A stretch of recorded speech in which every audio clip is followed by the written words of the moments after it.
Hello everyone, welcome to Cambridge. I came here specifically for a conference. However, there's been two things that I think are very interesting for me to share, and these are relating to the foundation of Pakistan. This is a street called Portugal Place, and guess who used to stay here? Take a wild guess.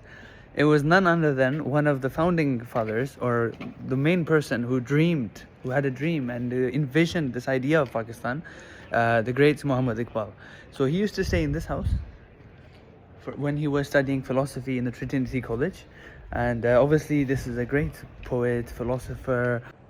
So this is the street, very humble, very small street, and obviously it's not car centric as everything is now, but this is still the same style of small alleys, and they have dedicated a wee placard here.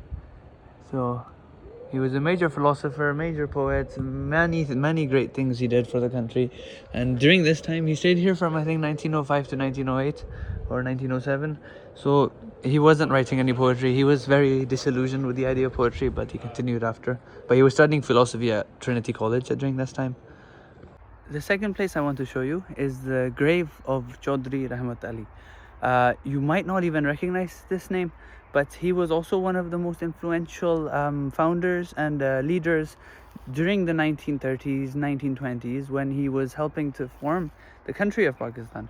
He is actually the one that coined the phrase Pakistan. He's the one who came up with the acronym. He was like Punjabi, Afghani. So he made that formal, and he also attended the different conferences and all the different places in London where they were discussing about the creation of the country. But so he was also very important. So this is his grave.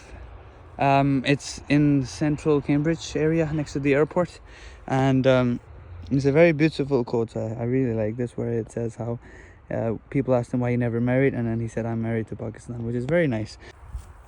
However, unfortunately, this love for the country and this connection to the country did not translate to more action after the independence of the country. So within 1 year of the country being formed, there was a lot of issues, and he was critical of the government, and he didn't like how the country was being run. And being a critic, he was kicked out within 1 year. So after all the effort he had done, he was removed from the country. He came back here, and unfortunately he lived quite a miserable life. I think died in according to 51 he died in. So he spent 3 years alone, destitute, and in poverty. He was which is quite striking to think that one of the leaders of the country, one of the people who was supposed to be part of the central government and make the country form, obviously, he was treated this way. So this just goes to show you how much of a contrast these two people have in the city. You know how, so Cambridge, this amazing 2,000-year-old city, had so many philosophers, so many poets, so many interesting characters who've come out of the city. When it comes to our country, look how different they are. So Allama Iqbal has a massive mausoleum in Lahore. They are visited by thousands of people. Every day people visit him. Meanwhile, unfortunately, we have another person who really helped to form this country, but his grave is lying here. Nobody's here except for me. It's a very unfortunate situation. Obviously, it's a majority of the people don't know. They don't care about him here because he's not where he's supposed to be buried.